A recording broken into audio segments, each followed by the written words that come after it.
प्रिय विद्यार्थियों, नमस्कार। आशा है आप लोग सकुशल होंगे। आज हम लोग इस कक्षा में मध्यकालीन शिक्षा या मुस्लिम कालीन शिक्षा के विषय में अध्ययन करेंगे। मध्यकालीन शिक्षा, अभी इसके पहले आप लोग वैदिककालीन एवं बौद्धकालीन शिक्षा का अध्ययन किया। तो बौद्ध शिक्षा का तहस नहस करके भारत में मुस्लिमों ने मुस्लिम कालीन शिक्षा की स्थापना की। तो मध्यकालीन शिक्षा 1200 से 1700 शताब्दी तक रही। तो भारत की अतुलित संपत्ति को से आकृष्ट होकर भारत की अतुलित संपत्ति से आकृष्ट होकर मुसलमानों ने इस देश पर 8वीं शताब्दी में आक्रमण प्रारंभ कर दिए, किंतु उनके आक्रमणों को असली तूफान महमूद गजनवी, जो गजनी देश का था, कहीं कहीं किताब में महमूद गजनी भी लिखा है, क्योंकि गजनी एक देश था अफगानिस्तान में आसपास। तो महमूद गजनवी ने 1000 से 1026 ईस्वी तक लगभग 17 आक्रमण किए। उसका अंतिम आक्रमण भारत के मंदिरों पर था। उसने सर्वप्रथम गुजरात के सोमनाथ मंदिर पर आक्रमण किया, जहां से उसने भारी मात्रा में हीरा मोती, सोना चांदी एवं जवाहरात लूटा और शंकर जी का शिवलिंग भी तोड़वाकर सोने का जो शिवलिंग था उसको भी लूट ले गया। भारत के मंदिरों पर आक्रमण था उसका 17वां आक्रमण। फिर स्वदेश लौट जाता था। मूल कार्य था उन मुस्लिम शासकों का यहाँ पर शासन करना नहीं था, यहाँ की धन संपत्ति को लूटना था। फिर महमूद गजनवी के बहुत समय पश्चात सन 1192 ईस्वी में मोहम्मद गौरी ने दिल्ली के अंतिम राजपूत राजा पृथ्वीराज चौहान को पराजित करके भारत में मुस्लिम शासन का शिलान्यास किया। तो महमूद गजनवी, जिसने 1000 से 1026 ईस्वी तक भारत पर 17 आक्रमण किए और यहाँ का धन लूट कर ले गया, उसके बाद 1192 ईस्वी में, बहुत समय पश्चात 1192 ईस्वी में मोहम्मद गौरी ने दिल्ली के अंतिम राजपूत राजा पृथ्वीराज चौहान को पराजित करके भारत में मुस्लिम शासन का शिलान्यास किया।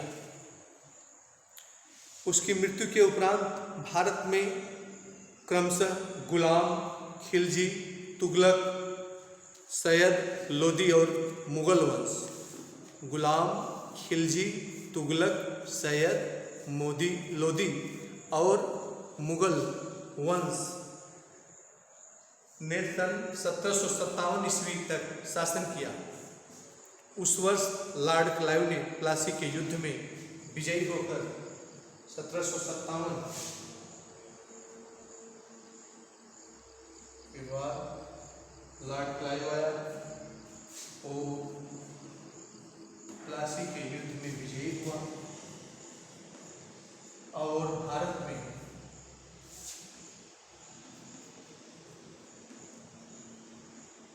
ब्रिटिश शासन की स्थापना की।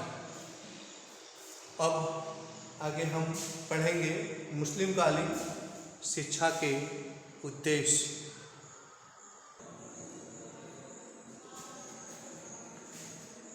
अब हम लोग मुस्लिम कालीन शिक्षा के उद्देश्य को पढ़ेंगे।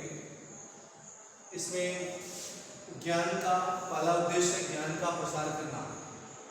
तो मोहम्मद साहब ने ज्ञान को अमृत बताया। जो मुस्लिमों के धर्म गुरु थे, उनका नाम था मोहम्मद साहब। जैसे हम लोग अपने हिंदू धर्म में देवी देवताओं का पूजा करते हैं, उसी प्रकार से मोहम्मद साहब को मुस्लिम काल में देवता की तरह माना जाता था, विद्वान जो धर्म प्रवर्तक थे।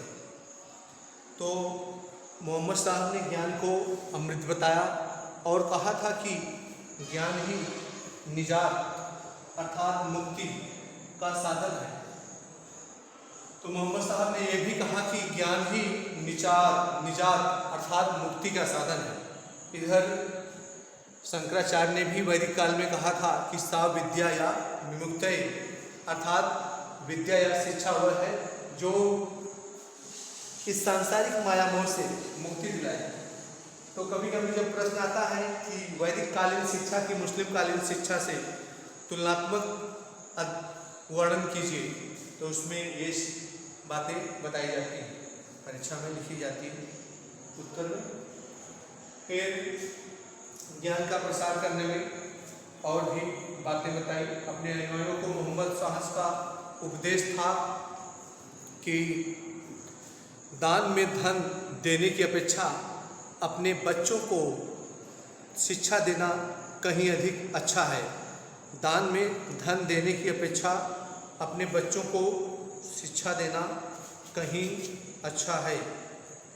छात्रों के कलम की स्याही शहीदों की खून से भी अधिक पवित्र है।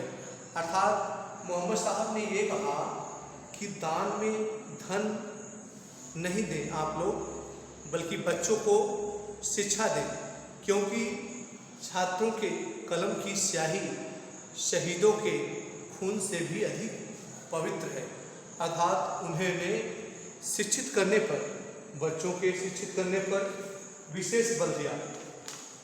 फिर दूसरा है मुस्लिम संस्कृति का प्रसार। मुसलमानों ने हिंदू संस्कृति को नष्ट करके हिंदुओं को मुस्लिम धर्म अपनाने पर विवश किया, अपनाने के लिए शिक्षा का माध्यम बनाया। मुसलमानों ने हिंदू संस्कृति को नष्ट करके हिंदुओं को मुस्लिम बनाने के लिए शिक्षा को माध्यम बनाया। तो उनका उद्देश्य था भारतवासियों को अपनी भाषा, प्रथाओं, आचार विचार और सामाजिक नियमों से प्रभावित करके हम मुस्लिम धर्म का अवलंबी बनावें, उसका समर्थक बना लेंगे। ये मुसलमानों का उद्देश्य था कि हिंदुओं को हम मुस्लिम धर्म अपनाने के लिए शिक्षा का प्रयोग करेंगे और उन्हें अपने रीति रिवाजों, प्रथाओं, आचार विचार और सामाजिक नियमों से प्रभावित करके उन्हें अपने धर्म का अवलंबी बना लेंगे। तीसरा है इस्लाम धर्म का प्रसार। तो भारत के विभिन्न स्थानों पर मकतब तथा मदरसे की स्थापना की गई। मकतब में प्राथमिक शिक्षा दी जाती थी, मदरसे में उच्च शिक्षा दी जाती थी। ये मुस्लिम कालीन शिक्षा संस्थाएं भी थी। तो देश के विभिन्न स्थानों पर इसकी स्थापना की गई। मुसलमान अपने धर्म का विस्तार करना अपना पवित्र कर्तव्य मानते थे। मुसलमान जो है अपने धर्म का विस्तार करना अपना पवित्र कर्तव्य मानते थे। तो जिसमें धार्मिक शिक्षा का स्थान सर्वोपरि था। इस्लाम के बाद है चरित्र का निर्माण। मोहम्मद साहब ने उत्तम चरित्र के निर्माण करके ही व्यक्ति जीवन में सफलता प्राप्त कर सकता है। मोहम्मद साहब का कथन है कि मोहम्मद साहब ने कहा है कि उत्तम चरित्र निर्माण करके ही, उत्तम चरित्र का निर्माण करके ही व्यक्ति जीवन में सफलता प्राप्त कर सकता है। तो मोहम्मद साहब इस्लाम धर्म के सिद्धांतों के अनुसार उत्तम चरित्र के निर्माण पर बल दिया। उसके बाद पांचवा है सांसारिक ऐश्वर्य की प्राप्ति। मुस्लिम सांसारिक वैभव और ऐश्वर्य को अधिक महत्व देते थे। मुस्लिम संस्कृति में परलोक पर विश्वास नहीं किया जाता है, इसलिए शिक्षा को आध्यात्मिक विकास का साधन न मानकर भावी जीवन की तैयारी माना जाता है। तो मुस्लिम संस्कृति में शिक्षा को आध्यात्मिक विकास का साधन न मानकर भावी जीवन की तैयारी माना जाता है। फिर हम आगे देखते हैं मुस्लिम कालीन शिक्षा की विशेषताएं। तो मुस्लिम कालीन शिक्षा की विशेषताएं आप लोग देखिए। इसमें पहली विशेषता है बिस्मिल्लाह रस्म। जब बालक 4 वर्ष 4 माह 4 दिन का हो जाता था, जब बालक 4 वर्ष 4 माह 4 दिन का हो जाता था तो उसे मौलवी साहब के पास ले जाया जाता था। मौलवी साहब उससे कुरान की आयतें पढ़ने के लिए कहते थे। कुरान की आयतें अगर नहीं पढ़ पाता था बालक तो उसे बिस्मिल्लाह शब्द कह देना ही पर्याप्त माना जाता था। तो ये बिस्मिल्लाह रस्म हो जाता था। तो उसके बाद कुछ न कुछ नजराना शुल्क के रूप में देकर मौलवी साहब को बालक देता था और बालक का प्रवेश विद्या अध्ययन के लिए हो जाता था। तो मुस्लिम काल का प्रारंभ बिस्मिल्लाह रस्म से हुआ। तो बिस्मिल्लाह जब बालक की आयु 4 वर्ष 4 माह 4 दिन की हो जाती थी तो उसे नए कपड़े पहनाकर मौलवी साहब के पास ले जाया जाता था। तो मौलवी साहब उसका कुरान की कुछ आयतों का उच्चारण करने के लिए कहते थे। आयतों का उच्चारण न कह पाने पर या न कर पाने पर उसे बिस्मिल्लाह रस्म कह देने पर ही उसका ये रस्म पूरा माना जाता था और मौलवी साहब को कुछ शुल्क के रूप में नजराना देकर बालक का प्रवेश विद्या अध्ययन के लिए हो जाता था। फिर इस प्रकार दूसरा है शिक्षा संस्थाएं। शिक्षा संस्थाएं मुस्लिम काल में छात्रों को शिक्षा प्रदान करने के लिए, मुस्लिम काल में छात्रों को शिक्षा प्रदान करने के लिए 2 मुख्य अभिकरण थे।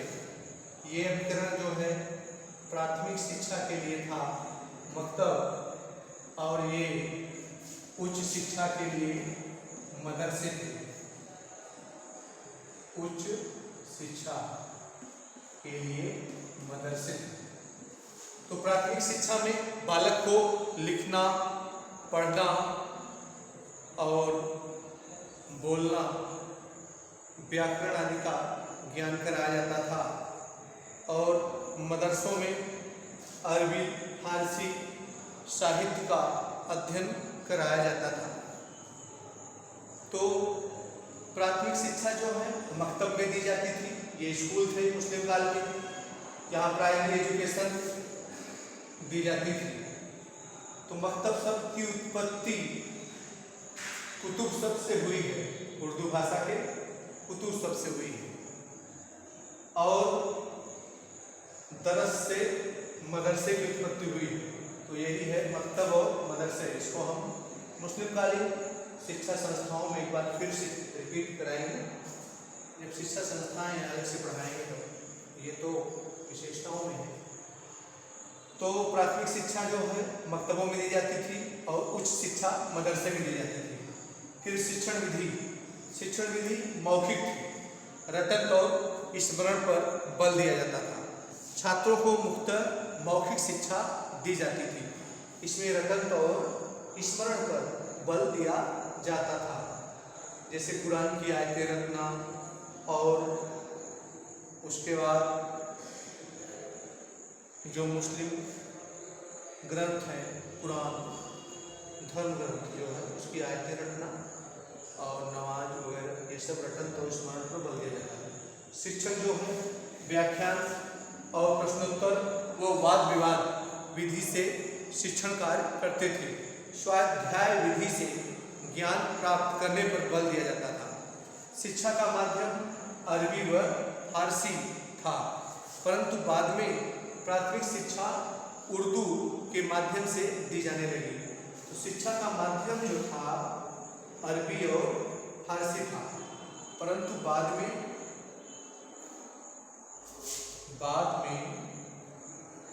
उर्दू, अरबी, फारसी ये शिक्षा का माध्यम था। बाद में उर्दू भाषा में शिक्षा दी जाने लगी, उर्दू भाषा में भी। फिर आगे है पाठ्यक्रम। तो प्राथमिक शिक्षा में लिखना पढ़ना, साधारण गणित का ज्ञान कराया जाता था। प्राथमिक शिक्षा का जो पाठ्यक्रम था, सिलेबस, लिखना पढ़ना, साधारण गणित का ज्ञान, पत्र व्यवहार, अर्जी नवीसी, अर्जी माने अर्जी देना, प्रार्थना पत्र लिखना, एप्लीकेशन जो नवीसी इसी प्रकार का अर्जी नवीसी, अरबी फारसी की शिक्षा प्रदान करके छात्रों में जीविकोपार्जन की क्षमता का विकास किया जाता था। तो प्राथमिक शिक्षा में लिखना पढ़ना, साधारण गणित का ज्ञान, अर्जी नवीसी आदि सिखाया जाता था। उसके बाद अरबी, फारसी, उर्दू का भी ज्ञान कराया जाता था, जिससे छात्र अपना जीविकोपार्जन स्वयं कर सकें, उनमें जीविकोपार्जन की क्षमता विकसित हो सके। नेक्स्ट है छात्र अध्यापक संबंध। तो छात्रों और अध्यापकों का घनिष्ठ संबंध था। अध्यापक छात्रों पर अमिट छाप छोड़ते थे। मुस्लिम काल में भी प्राचीन काल के समान अध्यापक तथा छात्रों के मध्य घनिष्ठ संबंध था। अध्यापक छात्रों में श्रद्धा पाकर पूजनीय बन जाता था तथा छात्र गुरु के आदेशों का पालन करके अनुशासित, विनम्र तथा सहनशील बन जाते थे। मदरसे के साथ छात्रावास के जुड़े होने के कारण अपने उत्तरदायित्वों का पालन बड़े मनोयोग से छात्र और अध्यापक दोनों करते थे तथा अपने व्यवहार से छात्रों पर अमिट छाप छोड़ते थे। तो इस प्रकार आपने बिस्मिल्लाह रस्म देखा, शिक्षा संस्थाएं देखी, शिक्षण विधि देखा, पाठ्यक्रम, छात्र अध्यापक संबंध, ये मुस्लिम कालीन की शिक्षा की विशेषताएं थी। मुस्लिम कालीन या मध्यकालीन दोनों एक ही शब्द है, कहीं मध्यकालीन लिखा जाता है और कहीं मुस्लिम कालीन। तो मुस्लिम कालीन शिक्षा की विशेषताएं या गुण या अच्छाइयाँ तीनों एक ही शब्द है। तो मुस्लिम कालीन में पहला बिस्मिल्लाह रस्म होता है, जैसे वैदिक कालीन में उपनयन संस्कार होता था विद्या आरंभ करने के लिए, और बौद्ध कालीन में प्रवज्ञा संस्कार। उसी प्रकार से मुस्लिम कालीन में बिस्मिल्लाह रस्म सबसे उन कालों की अपेक्षा इसमें बहुत कम काल समय में होता था। 4 वर्ष 4 माह 4 दिन जब बालक हो जाता था तभी बिस्मिल्लाह रस्म होता था। तो इस प्रकार ये छात्र अध्यापक संबंध हो गया। आगे हम देखते हैं परीक्षा।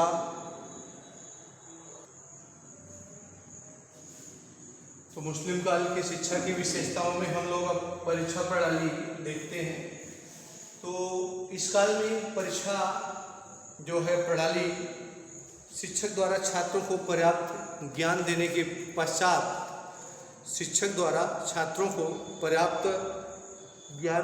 पश्चात एवं शिक्षा की समाप्ति पर उनकी एक परीक्षा के लिए योग्यता का प्रदर्शन करने पर छात्रों को उपाधि प्रदान की जाती थी। साहित्य के छात्रों को कामिल की उपाधि और दर्शन के छात्रों को फाजिल की उपाधि और आलिम, धार्मिक शिक्षा के छात्रों को आलिम की उपाधि दी जाती थी। परीक्षा प्रणाली छात्रों की योग्यता के प्रदर्शन के आधार पर उनको डिग्री दी जाती थी, उपाधि।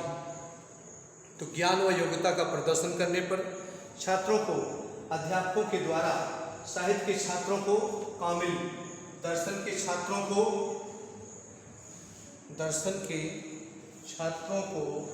फाजिल,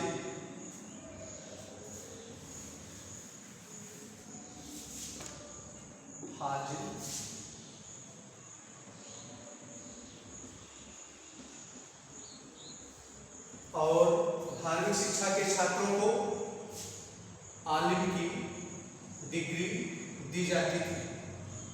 ये था परीक्षा प्रणाली मुस्लिम काल का। नेक्स्ट है अनुशासन व दंड व्यवस्था। छात्रों को नैतिक गुरुओं के साथ, माता पिता के साथ नैतिक शिष्टाचार और विनयशीलता का पाठ पढ़ाया जाता था, जिससे उनके अनुशासित रहें, और आत्मानुशासन सभी छात्रों के लिए अनिवार्य था। अशिष्ट आचरण करने पर, झूठ बोलने पर, अनैतिक आचरण करने पर, दैनिक पाठ याद न करने पर छात्रों को कठोर शारीरिक दंड दिए जाते थे। बेत, कोड़े, लात, घूंसे, उठक बैठक लगाने, खड़ा करने, बिल्ली एवं कुत्तों के साथ बोरों में बंद कर देने, पेड़ों पर उल्टा टांगने, और आधुनिक समय तक चली आ रही हास्यास्पद मुर्गा बनाने की प्रथा भी मुस्लिम कालीन शिक्षा की देन है। तो इस प्रकार मुस्लिम काल में छात्र अनुशासित रहते थे। नैतिक शिष्टाचार, विनयशीलता तथा आत्मानुशासन सभी छात्रों के लिए अनिवार्य था। आत्मानुशासन, स्वानुशासन, अपने आप किसके साथ कैसा व्यवहार करना चाहिए, ये है आत्मानुशासन। तो मुस्लिम काल की शिक्षा व्यवस्था कठोर थी। इसमें लात, घूंसे, बेत, कोड़े, बिल्ली और कुत्ते के साथ बोरों में बंद कर देने, पेड़ों पर उल्टा टांगने, मुर्गा बनाने जैसी क्रियाएं की जाती थी। मुर्गा बनाने की क्रिया आधुनिक समय में कहीं कहीं आज भी दिखाई पड़ती है, जो हास्यास्पद है। था मुस्लिम कालीन शिक्षा की यही देन है। आगे है नारी शिक्षा। मुस्लिम काल में दौरान पर्दा प्रथा के कारण, प्रचलन होने के कारण, उस समय नारी शिक्षा का विकास काफ़ी कम था। कम आयु की स्त्रियां तो शिक्षित हो पाती थी, लेकिन अधिक आयु की स्त्रियां शिक्षित नहीं हो पाती थी। कम आयु की लड़कियां तो मक्तबों में जाकर शिक्षा ग्रहण कर लेती थी, लेकिन बड़े हो जाने पर मदरसों में शिक्षा ग्रहण करने की अनुमति नहीं थी। तो उस शिक्षा केवल शाही तथा अमीर घराने की स्त्रियां ही ग्रहण कर पाती थी। जैसे स्त्रियों में था रजिया, सुल्ताना,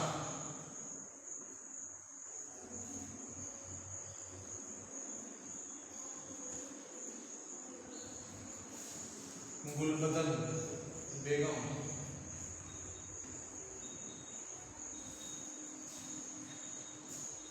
आदि।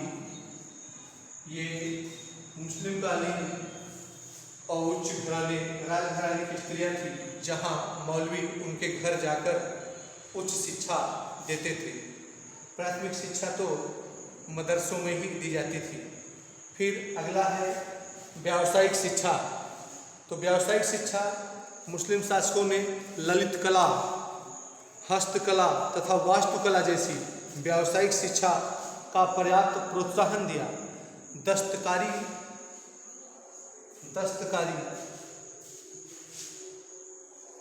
ललित कला, हस्तकला,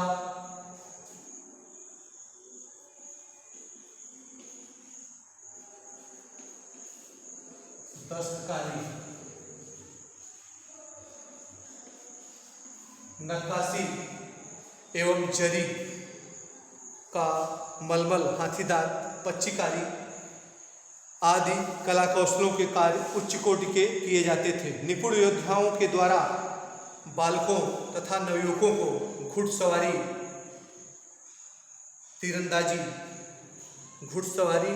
तीरंदाजी, तलवारबाजी, युद्ध संचालन व अस्त्र शस्त्रों का प्रशिक्षण दिया जाता था। घुड़सवारी, तलवारबाजी, युद्ध संचालन व अस्त्र शस्त्रों का प्रशिक्षण व्यावसायिक शिक्षा में दिया जाता था। उसके पहले ललित कला का ज्ञान, हस्तकला, दस्तकारी और जरी का काम, मलमल का काम, नक्काशी करने का काम, हाथीदार, पच्चीकारी, आज भी मुस्लिम ये सब कार्य करते हैं। तो पहले भी ये मुस्लिम काल की ही देन है जो आज चली आ रही है। फिर तलवारबाजी, घुड़सवारी, तीरंदाजी, युद्ध संचालन, अस्त्र शस्त्रों का प्रशिक्षण भी व्यावसायिक शिक्षा में दिया जाता था। मकतबों तथा छात्रावास आबादी के बीच में मुस्लिम काल के छात्रावास प्राय आबादी के बीच में स्थित होते थे तथा संरक्षकों के द्वारा इन छात्रावासों में छात्रों के आराम संबंधी साधनों का यथासंभव उपलब्ध कराया जाता था। उनकी आवश्यकताओं को पूर्ति उस ग्राम या नगर द्वारा कराया जाता था, जैसे भोजन और कपड़े, उनके रहने की प्रबंध, मकतब और मदरसे को बनवाने का प्रबंध, क्योंकि मदरसों के आसपास ही छात्रावास होते थे, जुड़े होते थे, जिससे गुरु और शिष्य में आपस में मधुर, स्नेहपूर्ण और घनिष्ठ संबंध होते थे और जिससे वो दोनों में आपस में ऐसा व्यवहार होता था कि एक दूसरे को अमिट छाप छोड़ते थे। फिर वित्त व्यवस्था 11वां है, वित्त व्यवस्था, फाइनेंस सिस्टम कैसे चलता है, तो शिक्षा संस्थाएं कैसे चलती थी, इसके विषय में बताया जा रहा है। आर्थिक अभाव के कारण कई मुस्लिम शिक्षा संस्थाएं, मकतब और मदरसे बंद हो गए। धर्मस्व, संकोचशील राजकीय सहायता, निजी दान, उपहार तथा कभी कभी प्राप्त होने वाले शुल्क आदि से शिक्षा संस्थाओं की वित्तीय व्यवस्था चलती थी। तो मुस्लिम काल में जो धर्मस्व मिलता था, धर्म से जो कर मिलता था, राजस्व जो राजकीय कर होता था, उसके बाद राज्य की सहायता भी, निजी दान कोई व्यक्तिगत रूप से दान देता था, उपहार तथा कभी कभी प्राप्त होने वाले शुल्क से मुस्लिम कालीन शिक्षा व्यवस्था का खर्च चलता था। इस प्रकार ये रहा मुस्लिम कालीन शिक्षा व्यवस्था। आगे हम लोग मुस्लिम कालीन शिक्षा व्यवस्था में प्रचलित मुस्लिम कालीन शिक्षा प्रणाली की, तो मुस्लिम कालीन शिक्षा व्यवस्था की कमियों के प्रमुख थी, जैसे इस्लाम के कट्टर धार्मिक विचार, कट्टर ये जाति ही थी, उसके विचार भी जो धर्म परिवर्तन के थे वो भी कट्टर थे। लोक भाषाओं की उपेक्षा, मुस्लिम काल में हिंदुओं को भी उर्दू, अरबी फारसी की शिक्षा ग्रहण करनी पड़ती थी और अन्य भाषाओं का उपेक्षा की गई, हटा दिया गया। फिर स्त्री शिक्षा की उपेक्षा, उस काल में जन सामान्य की स्त्री की शिक्षा की उपेक्षा की गई और जो ये थी राजघराने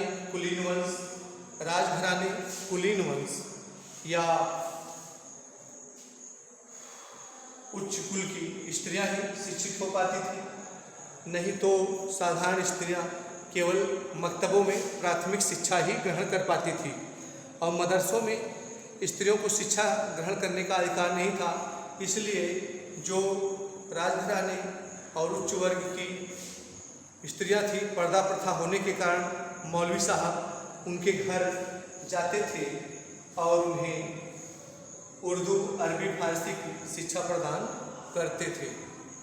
हिंदुओं की शिक्षा की उपेक्षा, हिंदुओं की जो शिक्षा थी वैदिक और बौद्ध, उसकी उपेक्षा हुई और उनको भी मुस्लिम बच्चों के साथ हिंदू बच्चों को भी अरबी, फारसी और उर्दू और कुरान की आयतें वगैरह भी पढ़ना पड़ता था। उसके बाद कठोर शारीरिक दंड, तो ये मुस्लिम का एक दोष था जो आज भी दोष है। तो बच्चों को अच्छे टीचिंग मेथड से पढ़ाना चाहिए, न कि उन्हें दंड दिया जाए। ये है शिक्षा शास्त्र का शिक्षण विधि, जिसमें सुप्रीम कोर्ट ने भी दंड देने से अभी हाल में रोक लगा दी है कि शिक्षक जो हैं अपने अच्छे टीचिंग मेथड से पढ़ाएं।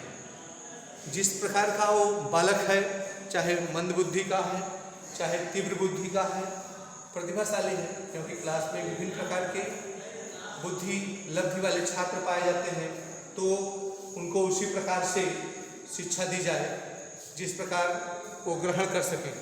उन्हें कठोर शारीरिक दंड न दिया जाए, जैसे मुस्लिम काल में कठोर शारीरिक दंड देने का भी प्रावधान था। बालकों को बेत, कोड़े, लात, घूसे एवं कुत्ते एवं बिल्ली के साथ बोरों में बंद कर दिए जाते थे, पेड़ों पर उल्टे टांग दिए जाते थे। आज भी आधुनिक समय में चली आ रही और जो मुर्गा बनाने की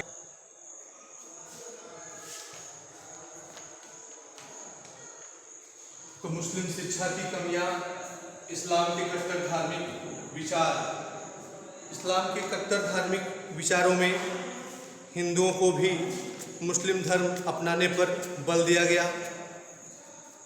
तो मुस्लिम शासन के दौरान अत्यधिक हिंदुओं को मुस्लिम बनाया गया। प्रारंभिक शिक्षा तो प्राय मस्जिद के मौलवी ही प्रदान करता था। हिंदुओं के मस्तिष्क में इस्लाम के सिद्धांतों तथा आदर्शों को समाविष्ट करने का प्रयास किया गया। इस्लाम के सिद्धांतों,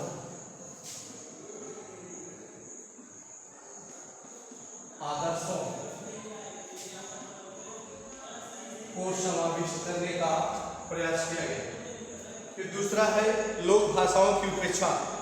तो मुस्लिम शिक्षा प्रणाली में जो वैदिक काल की संस्कृत भाषा थी, बौद्ध काल की प्राकृत एवं पाली भाषा थी, इस्लाम धर्म में इसका उपेक्षा की गई और इसमें उर्दू,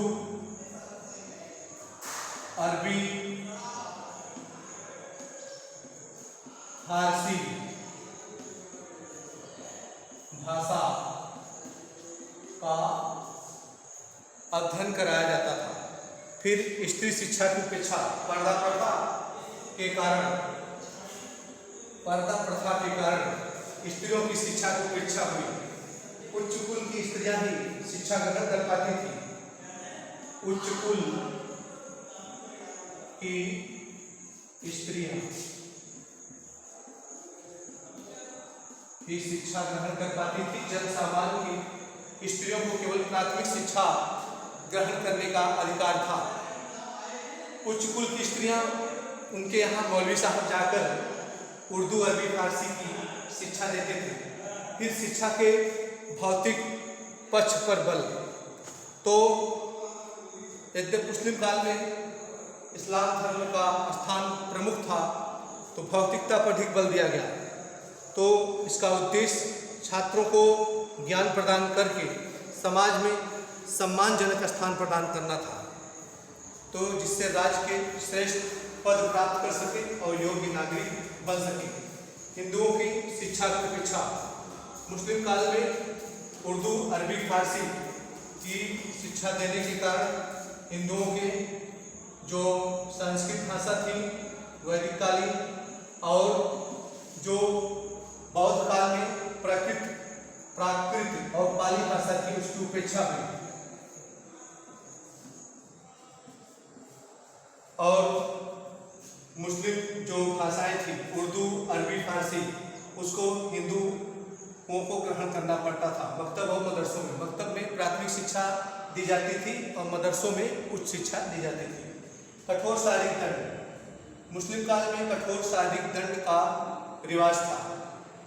इसमें बच्चों को अनुशासित न रहने पर उन्हें लात, घूसे, बेत, कोड़े एवं बिल्ले एवं कुत्तों के साथ बोरों में बंद कर देने, पेड़ों पर उल्टा टांगने और आधुनिक काल तक चली आ रही मुर्गा बनाने की जो हास्यास्पद प्रथा है, मुस्लिम कालीन शिक्षा की ही देन है। छात्रों की विलासप्रियता, तो छात्रों की विलासतामय जीवन मुस्लिम कालीन शिक्षा का दोष था।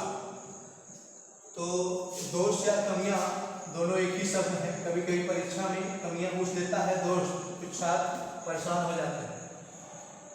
तो छात्रों की विलासप्रियता, विलासता का जीवन, ऐशो आराम का जीवन, ये जीवन व्यतीत करते थे, परलोक में विश्वास नहीं करते थे।